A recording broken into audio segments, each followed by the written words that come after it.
मित्रों नमस्कार। Parameter of law के इस चैनल में मैं आपका मित्र अशोक शर्मा, रिटायर्ड जज, आपका हार्टली वेलकम करता हूं। आज मैं एक महत्वपूर्ण विषय जो गवर्नमेंट एम्प्लॉइज से संबंधित है उसके बारे में आपको बताने जा रहा हूं। डिपार्टमेंटल इंक्वायरी क्या होती है?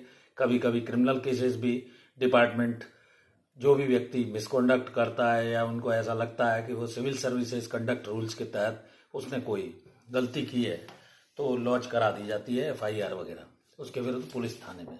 तो ये वीडियो इम्पॉर्टेंट है, शुरू से अंत तक देखें। वीडियो में बताई गई जानकारी आपके लिए अहम है और गवर्नमेंट एम्प्लॉय या सरकारी कर्मचारियों को कभी कभी इसका सामना करना पड़ता है, तो उनके लिए शुरू से अंत तक वीडियो देखें। और किसी भी परिस्थिति में आपके विरुद्ध यदि कोई डिपार्टमेंटल इंक्वायरी या क्रिमिनल केस लॉन्च हो जाता है, एफआईआर लॉन्च करा दी जाती है धारा 406 आईपीसी और धारा 420 आईपीसी के तहत, तो सबसे पहले तो article 20 clause 2 Indian constitution, Bharat के संविधान का यह अधिकार देता है कि किसी भी क्राइम के लिए किसी व्यक्ति को एक बार दंडित किया जा सकता है, 2 बार नहीं। सीआरपीसी में भी सेक्शन 300 है, दंड प्रक्रिया संहिता 1973 में, persons once convicted or acquitted not to be tried for same offence. तो किसी भी क्राइम के लिए एक ही बार आपको सजा मिल सकती है, 2 बार नहीं। इसका एक्सेप्शन ये है कि डिपार्टमेंटल इंक्वायरी भी विभाग चला सकता है और आपके खिलाफ क्रिमिनल प्रोसीडिंग भी चला सकता है एफआईआर करा के। तो एफआईआर होने के बाद आपके विरुद्ध क्रिमिनल केस लॉन्च हो जाएगा, इसकी जानकारी आपको होना चाहिए। सिविल सर्विसेज कंडक्ट रूल्स 1964 के तहत बने हुए हैं। जिस भी डिपार्टमेंट में आप काम कर रहे हैं उस विभाग के नियमों की आपको जानकारी होना अत्यंत आवश्यक है। यदि आप विभाग के नियमों से अवगत हैं, उसकी जानकारी रखते हैं, तो आप किसी भी इस प्रकार के मिसकॉन्डक्ट या कोई एफआईआर वगैरह होती है तो आप उसमें सही ढंग से अपना बचाव कर सकते हैं। इसके लिए विभाग के सीनियर किसी ऑफिसर की या किसी अच्छे वकील की जो सर्विस मैटर की जानकारी रखते हैं, आप उनसे जानकारी ले सकते हैं। और किसी भी तरह के आप दुराचरण या मिसकॉन्डक्ट में अगर विभाग के में फंस गए हैं तो इसके लिए आप जहां भी काम करते हैं उन रूल्स की पहले जानकारी अवश्य रखें। रूल्स का वायोलेशन ना हो, यदि आपको जानकारी होगी और विभाग से किसी तरह के दुराचरण के संबंध में आपको नोटिस आता है तो आप नेचुरल जस्टिस के तहत, प्राकृतिक न्याय के सिद्धांत के तहत उसमें सही ढंग से अपना बचाव या जवाब दे सकते हैं। कोई भी ऐसा दुराचरण होने पर हायर अथॉरिटीज को, जिसके भी नोटिस में ये जानकारी आती है कि आपके द्वारा किसी प्रकार का मिसकॉन्डक्ट या दुराचरण किया गया है, जानकारी दी जाती है हायर अथॉरिटीज को और सबसे पहले आपको निलंबित या सस्पेंड कर दिया जाता है। आपके खिलाफ जो भी आर्टिकल्स ऑफ चार्जेस हैं उनका किसी अच्छे सर्विस मैटर के जानकार आपके विभागीय अधिकारी से या किसी वकील से आप जवाब बनवाइए और एक्सपर्ट से एक रिटन सबमिशन बनवाकर आप नोटिस का जवाब दीजिए। विभाग के सर्विस मैटर की जब आपको जानकारी होगी तो आप भी उसमें सहयोग कर सकते हैं, उन्हें अपनी स्थिति स्पष्ट कर सकते हैं कि इन परिस्थितियों में ऐसा मेरे से हुआ है। नोटिस आने के बाद कभी कभी आपके खिलाफ विभाग चार्जेस बना देता है और किसी व्यक्ति को इन्वेस्टिगेटिंग ऑफिसर या जांच अधिकारी विभाग के सीनियर ऑफिसर को नियुक्त कर देता है। तो ये रिटन सबमिशन दीजिए, जैसे ही आपको नोटिस मिलता है, चार्ज मिलते हैं आईओ डिपार्टमेंट का ही संभवतः ऑफिसर रहता है, ओरल सबमिशन भी आप अपने प्रस्तुत कर सकते हैं। तो इसमें जब आपको वो मिलेगा आप रिटन जवाब देंगे और वो लिखते हैं कि हम इससे संतुष्ट नहीं है, फलाने को इन्वेस्टिगेटिंग ऑफिसर या जांच अधिकारी नियुक्त करते हैं, वो आपकी जांच प्रारंभ करेंगे।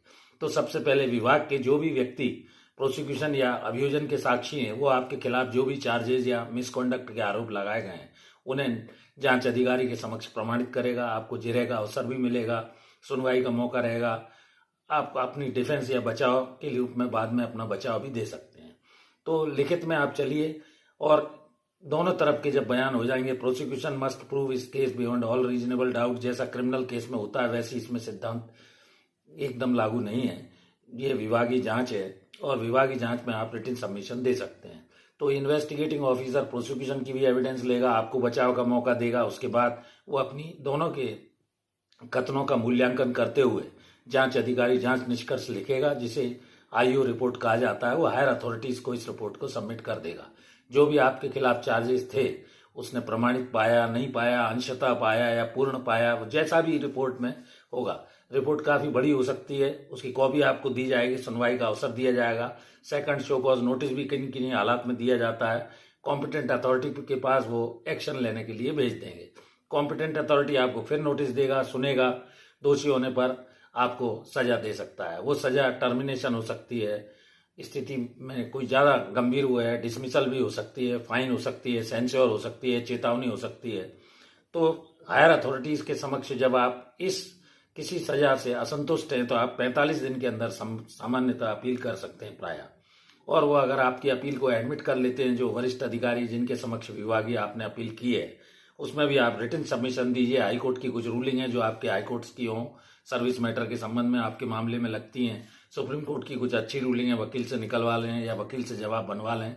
अगर हायर अथॉरिटीज भी आपकी सजा कन्फर्म कर देते हैं तो आप इसमें ट्रिब्यूनल में जा सकते हैं, जो भी ट्रिब्यूनल आपको लगता हो। और उस ट्रिब्यूनल के द्वारा भी दोषी पाए जाने पर आप हाईकोर्ट के बाद सुप्रीम कोर्ट तक जा सकते हैं। ये आपको लीगल रेमेडी उपलब्ध है। तो हाईकोर्ट या सुप्रीम कोर्ट मैंडेमस जारी कर सकते हैं, सर्शियोराय जारी कर सकते हैं, और सामने वाले गवर्नमेंट के जो भी हैं उनको पार्टी आपको बनाना होगा।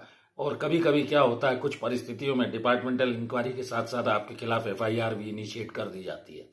ये 420 की उदाहरण के तौर पे हो सकती है, 406 की हो सकती है, क्रिमिनल ब्रीच ऑफ ट्रस्ट, अमानत में ख़यानत हो सकती है, कभी कभी दोनों हो सकती हैं। तो इनमें सबसे पहले आप अगर हो सके तो एंटीसिपेटरी बेल या अग्रिम जमानत ले सकते हैं। अग्रिम जमानत के संबंध में मैंने अलग से वीडियो इस चैनल पर डाला हुआ है। रेगुलर आप पहले बेल कराइए, डीजे कोर्ट में भी अप्लाई करिए, डिस्ट्रिक्ट कोर्ट से नहीं होती है तो हाई कोर्ट जाइए, वहां से ले लीजिए। बेल मिलने के बाद यदि आपको ऐसा लगता है कि आपको झूठा फंसाया गया है तो आप धारा 482 सीआरपीसी दंड प्रक्रिया संहिता 1973 के तहत एफआईआर के निरस्तीकरण के लिए, क्वैशिंग ऑफ एफआईआर के लिए आप आवेदन लगा सकते हैं हाईकोर्ट के समक्ष। क्वैशिंग एप्लीकेशन पर भी मैंने एक कुछ वीडियो 482 के क्वैशिंग के लिए डाला हुआ है। यदि क्वैश नहीं होती है तो आपके खिलाफ जो भी चार्जशीट वगैरह पेश की गई है पुलिस केस के आधार पर, आप उसमें अपना डिफेंस या बचाव करिए, वकील को खड़ा कीजिए। आपके खिलाफ जब आप उपस्थित हो जाएंगे, जमानत होने के बाद चार्जेस लगाए जाएंगे, आरोप में आपको सुना जाएगा, चार्ज बहस में आप वहां देखिए। अगर वो नहीं होता है, चार्ज बन जाता है और अगर मामले में कोई एविडेंस नहीं है तो कभी कभी पुलिस भी खात्मा लगा देती है। तो ये सब स्थिति है। और एक अगर आपको डिपार्टमेंटल इंक्वायरी में निर्दोष निकाल दिया गया है तो आप उसको वहां कोर्ट में पेश करें, डिस्चार्ज की पिटीशन लगाएं। डिपार्टमेंट ने आपको एक्विटल कर दिया है, आप बरी हो गए, दोष मुक्त हो गए, किसी भी आरोप को सिद्ध नहीं माना है विभाग ने, तो आपका डिस्चार्ज कोर्ट को अगर ऐसा लगता है तो हो सकता है। एक मामला आशु सुरेंद्र नाथ वर्सेस सीबीआई का 2020 सुप्रीम कोर्ट का हुआ है, जिसमें अभियुक्तों की ओर से डिस्चार्ज एप्लीकेशन लगाने के बाद विभाग द्वारा चूंकि उसको एक्सोनरेट कर दिया गया था, ऐसे मामले में डिस्चार्ज कर दिया गया। तो ये महत्वपूर्ण जानकारी मैंने आपको सबसे पहले डिपार्टमेंटल इंक्वायरी और चार्जशीट के संबंध में दी। तो कोई भी गवर्नमेंट एम्प्लॉय जो सरकारी कर्मचारी है, यदि किसी भी तरह के दोषारोपण में इस तरह फंस गया है तो उसके लिए ये वीडियो अत्यंत महत्वपूर्ण है। यदि वीडियो अच्छा लगा हो तो इसे लाइक करें, शेयर करें, मित्रों को भेजें।